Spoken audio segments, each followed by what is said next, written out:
Good morning, everyone. Welcome. My name is Menachem Creditor. It's my honor to serve as scholar in residence and rabbi for UJA Federation of New York. We bring you Torah and music, blessing, and community every weekday. We've been doing so since March 18th, 2020. Today is April 16th, 2024. It's broadcast 1036. It is day 193 since October 7th. We together have traversed so much, friends. It's so good to see all of you here. Penny and my friends at WJC, it's beautiful to see you. Susie and Adele, Deborah, it's very good to see you. Masiak, Rosa, Fabrice, Linda, and Jonathan and Arlene, good morning, friends. It's good to see all of you here. It's a powerful moment in time. We're getting ready for Pesach together.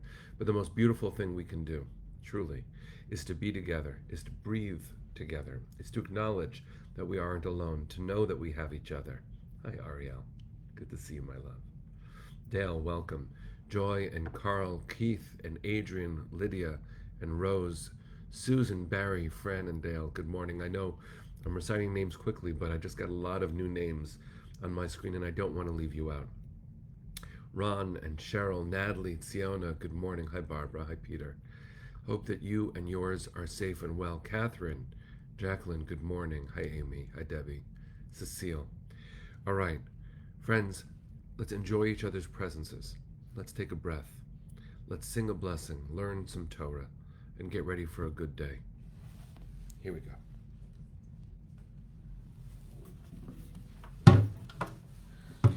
Okay. Ready?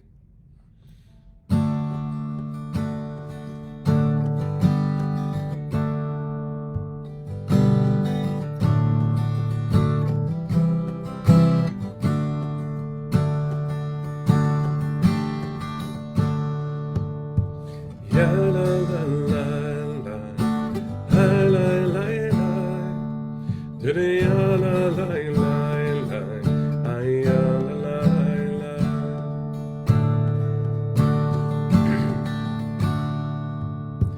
Baruch atah Adonai Eloheinu melech haolam.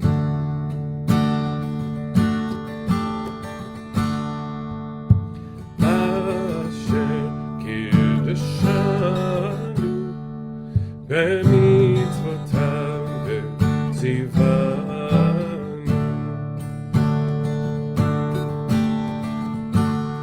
la'asok b'divrei Torah, la'asok b'divrei Torah. Hafok ba ve'hafok ba, la'asok b'divrei Torah. La la la la la, la la la la la, la la la.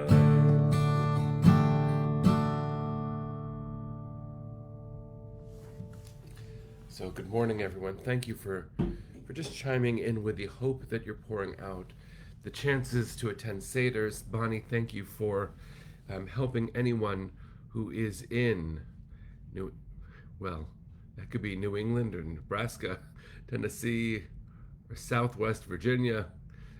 People who are looking for a Seder, I hope that you will find the invitation like Bonnie's available to you. UJA also has on our website a place to find Seders that are welcoming people in. Seders come very quickly this year, and they are coming so close. And I want to start with just an acknowledgement, the unfathomable reality of having Pesach more than 6 months, 6.5 months after October 7th, the holiday of freedom, when our family is not yet free. Our family is not yet whole. We open the door for Elijah and for Miriam, our prophets, at the table during a certain point of the Seder. Who will be waiting at that door? We should be praying for that. As I have held up, I know these are only two faces of the 133 hostages who we need home. so we can love them, for some of them so we can bury them. Elia Cohen and Omer Shem Tov are always in my eyes. There are only two. Hirsch is always in my eyes. Kfir Bibas is always in my eyes. I could spend this time saying everyone's names, and maybe that's the right thing to do. But here we are, friends, getting ready for Pesach. How can we turn to our tradition for support right now? Because we need the support right now. It's important for us to know, and we're going to do Pesach Torah today only. It's important to know that the purpose of ritual is to hold us steady in a shaky world. That's what ritual always does. In fact, in the months immediately following, the weeks immediately following October 7th, my amazing wife led so many gatherings in song and in prayer, in tears and in resolve, including one concert, one gathering. I wouldn't even call it a concert. It was a revival of our spirit gathering in the city. And it began with Havdalah, the prayer that divides between Shabbat and the rest of the week. And there were family members of hostages there. She actually told this story just on Sunday at another amazing gathering where her voice, her necessary voice, rang out. There was a brother of a hostage who spoke at that Havdalah, and right after Havdalah, and he said, I haven't felt comfortable with any of this, and I couldn't figure out why, until I realized, he said, that Havdalah marks time, the difference between Shabbat and the day after. But there is no day after. He said, not for me. Every day is October 7th. And even though Saturday night in particular pulled our attention into a new disaster, God forbid, but a new threat, a new scare, we are still, and certainly the family members of the hostages are still on October 7th. And so it is incredibly important for us to keep our hearts connected with theirs. All of us are feeling this, but no one is feeling this like them. And so we will continue standing strong, united in solidarity and in love. And the purpose of ritual, as Siona just wrote beautifully, that ritual connects us to our ancestors and our community worldwide. What will you place on your Seder table to bring to mind our family members who are living a Pesach story, but the Mitzrayim part, the Egypt part of the Pesach story? What will you place on your Seder table this year that will mark it? Jewish Women International, a phenomenal organization. I am a proud supporter, and I hope you will be too, of Jewish Women International. They have suggested bringing pink flowers, or any color flowers really, on the Seder table to acknowledge violence against Israeli women, and those women still held hostage. Of course, not to the exclusion of anyone else, but these symbols each point. I have a dreidel that we got for Hanukkah that says, bring them home now, on the four sides. It is an amplification of this moment held by the timeless, when we allow ritual to hold us, because for all of the pain that we are in, and I hope this sounds right in your ears as I say it, the Seder is bigger than our pain. The Seder has held countless examples of the pain that we are in right now. You might not realize that, but let me give you an example. One that you know, and one that perhaps is a little bit less well known. The maror itself. The maror itself is meant to embody the bitterness, the pain, the tears. We dip the parsley into tears. And what do we do with that emotion? What do we do with that pain from our history? I know this is going to sound strange to anyone for whom the ritual is not familiar, but we eat it. We eat it. We internalize that historic pain. And we are strong enough. We have always been strong enough The Seder gives us tools for holding this and for remaining interconnected with each other, with our loved ones, with our ancestors, and please God, with descendants to come. But there's another ritual that perhaps we do, and perhaps some of us do know, but it's much lesser known. When we open the door, as it is traditional to do, we open it for Elijah, we open it for Miriam, we sing Eliyahu Hanavi, Elijah the prophet, we sing Miriam Hanivia, Miriam the prophet. And maybe they'll be there to tell us that tomorrow will be better. But it is in the Haggadah that at that moment when we open the door, there's a series of biblical verses that start with the words, Shvo chamatcha al hagoyim, pour out your rage upon the nations, asher lo yida'ucha, who do not know you, or who refuse to recognize you, which is another way of saying who would deny some of the image of God by attacking some of God's images, in this case, us. Think about what it means to open your door and to say, God, this hurts. There are people who wish us harm. Take out your rage upon them, please.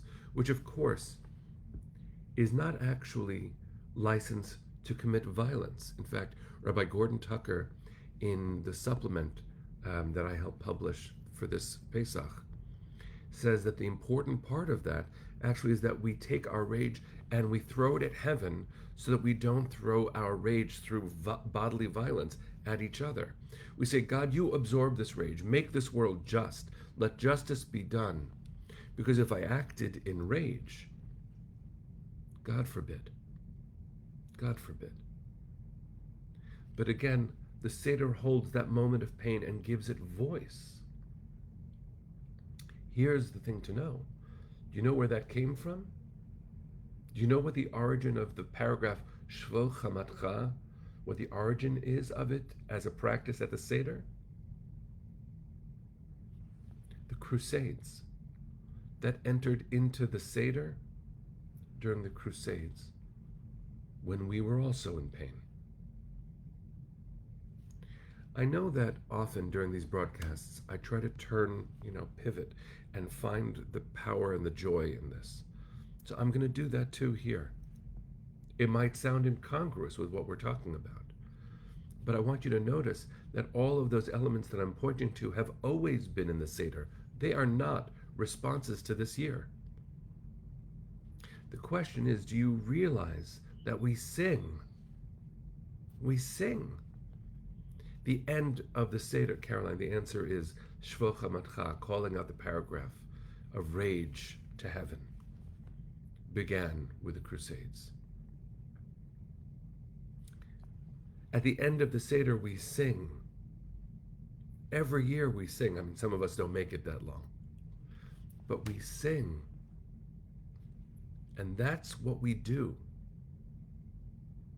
I remember speaking with Neshama at the beginning of all this. We've talked about this many times.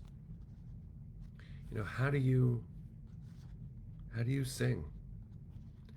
How do we pray in the aftermath of this? How do we hope during this? Because we're not in the aftermath. We're not. We've barely begun processing. As that young man who spoke in that gathering in the weeks after said, it's still October 7th. It might be April 16th. But time has changed. And in fact, that's what the Seder recognizes. In the same moment, we have the ancient exodus from Egypt, the Roman reframing of it thousands of years later, and today, the incorporation of elements of our past, even if we don't always recognize which element began when. And no matter what, at the end of Seder, we sing. We sing anyway. We sing with fierce hearts. And we know. We've always said, L'shana haba'ah b'Yerushalayim, next year in Jerusalem. Even though there are canceled flights, there are still flights leaving for Jerusalem. We could be there right now, and in fact, our people is there right now. We are home. For all of the power of this painful moment, the Seder is bigger than this moment, and so are we. So are we. It is so, so important for us to understand the gift of time, and the Seder makes us talk about it. Arami Oved Avi. Once upon a time, my father was a wandering Aramaean, but we have come home. We should not lose sight of what we have accomplished and what our ancestors bequeathed us through their own pain, as we make sure that we take our part in that history and offer our descendants something constructive from this moment too. We will sing. We will have our commentary on the Seder, and we will fight to bring our children and our elders home. That's what we do. So, friends, here we are. All of this swirling, getting ready for Pesach. Keep getting ready for Pesach. Fight through whatever is holding us back right now. Know that we're going to sing. That's a blessing. Here we go. Kolon balevav penima nefesh Yehudi homia ulefatei mizrach kadima ayin letzion tzofia od lo avda tikvatenu hatikva bat shnot alpayim liot am chofshi be'artzenu eretz Zion v'Yerushalayim liot am chofshi be'artzenu eretz Zion v'Yerushalayim. Bring them home now. Am Yisrael Chai. See you tomorrow, friends. Take care.